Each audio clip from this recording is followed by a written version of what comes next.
Today we have the parable of the rich man and Lazarus. I think just about all of us are familiar with this parable, a parable that we have heard so often, but nevertheless, with God's grace, we will try to scratch beyond the surface and to dig in even deeper.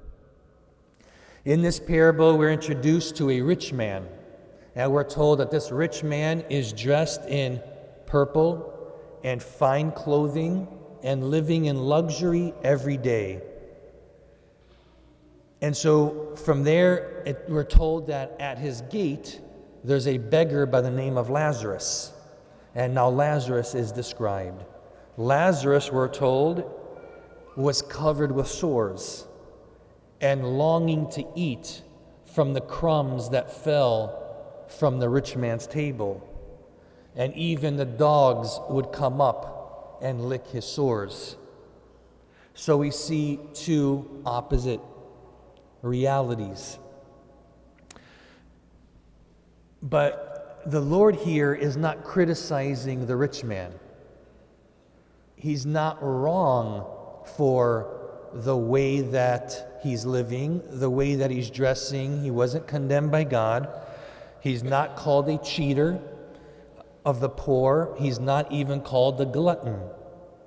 He was probably a successful fellow, highly reputable, probably a hard worker and smart, who loved the good things in life. For this, God did not condemn him. But lying just outside his gate was the lowly beggar Lazarus. Now, the word Lazarus means God is my helper. Very fitting for him, because apart from God, nobody helped him.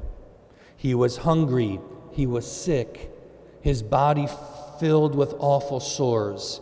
He was so weak and helpless that he couldn't fend off the wild dogs that would come and lick his sores. And of course, the dogs back then are not the cute, domesticated dogs that we have of today. He sought to live from the bread that fell from the rich man's table. Now, commentators have said that the crumbs that he ate were, back then, paper towels were not in existence, and of course there was material, but material was expensive and hard to come by. So people during that time, how they would wash their hands or dry their hands is with pieces of bread. And then those pieces of bread are thrown away. So this is the crumbs in which Lazarus was trying to eat from the rich man's table. And now we are drastically told that both of these fellows die. Lazarus, when he died, was carried by the angels to Abraham's bosom.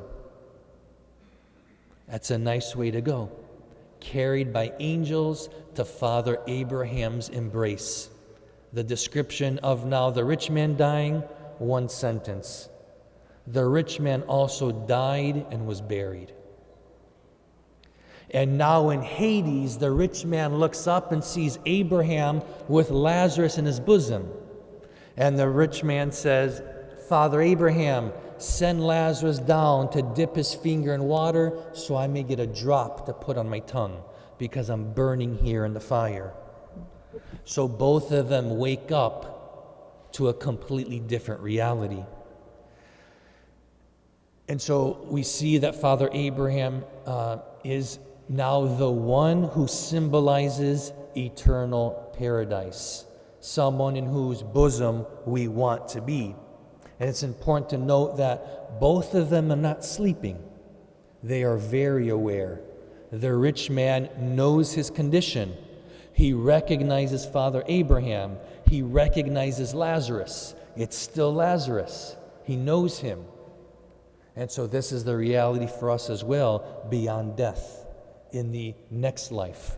We will not be sleeping. We will not be unaware.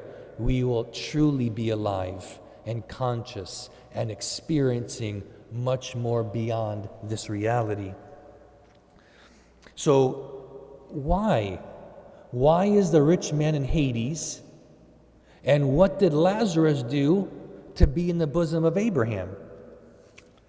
The answer lies in the fact that Jesus chose Abraham to be a key character in the story, because Abraham, among his many virtues, was distinguished in the mind of the Jews for his hospitality.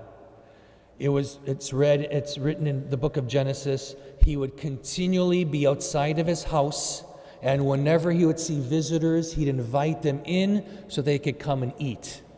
And it was during that time he invited 3 men, Abraham did. And those 3 men that Abraham invited in were revealed to him to be the Holy Trinity. And so this is the reality. Abraham equals generosity and hospitality.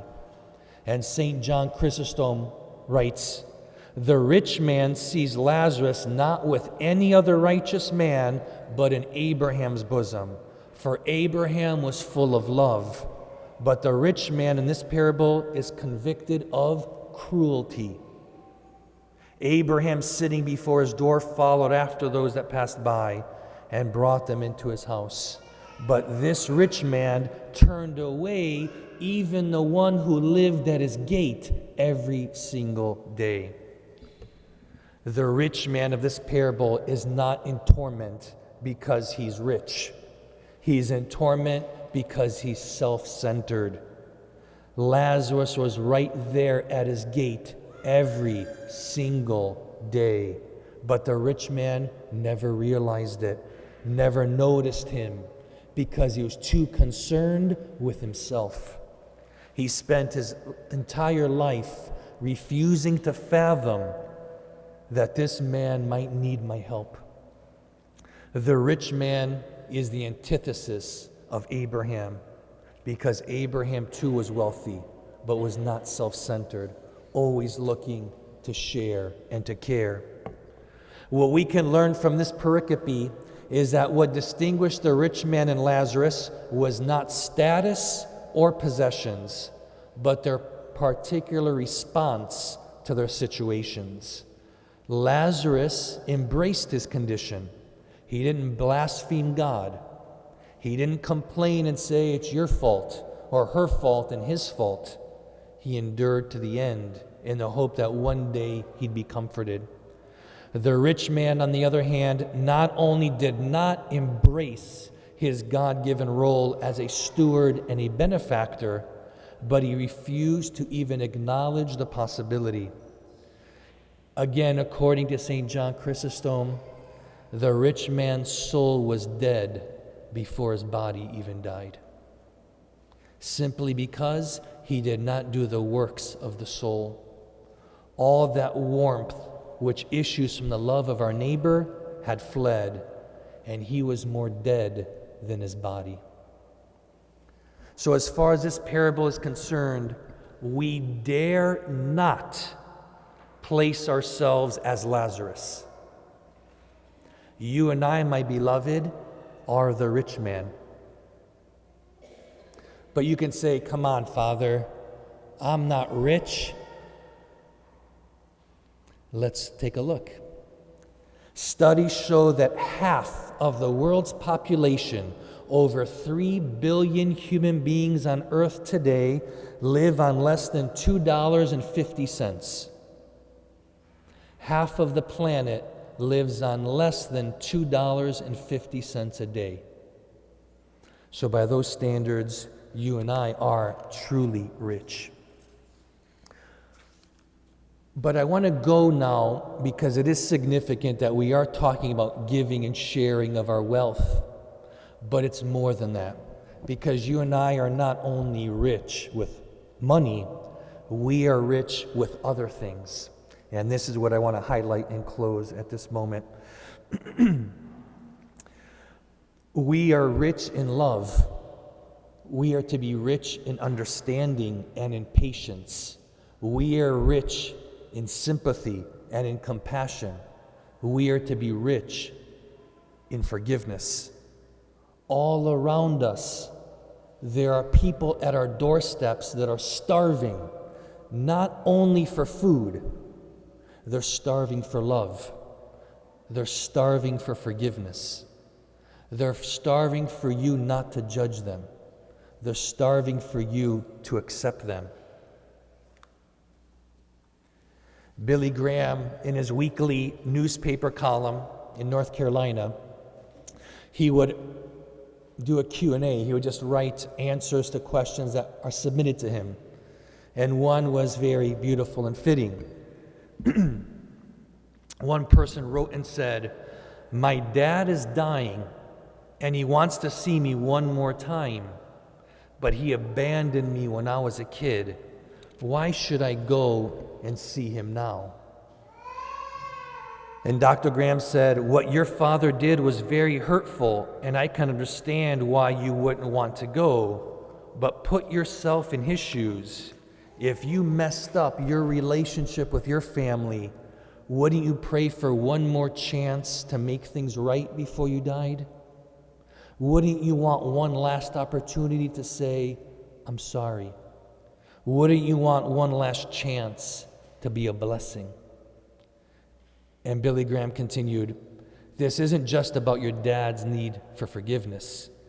This is about your willingness to extend forgiveness. When you truly give your heart to Christ, He gives you the ability to forgive the hurts of the past. God gives you the ability to love people that you would never love on your own." Every one of us has a Lazarus on our doorstep. The underprivileged, the hungry, the unwanted, the unemployed, the sick, the afflicted, the homebound, the insecure, the lonely. They might be our loved ones, they might be blood, or they might be people that we meet as we go about our days. They all lay at our door in need of God's love and your love. They need more than just the crumbs we've been offering them. Listen carefully then as Christ speaks to you in this parable. Look at your life and see where your neglected Lazarus is. God placed Lazarus at your doorstep to help you reach heaven. Amen.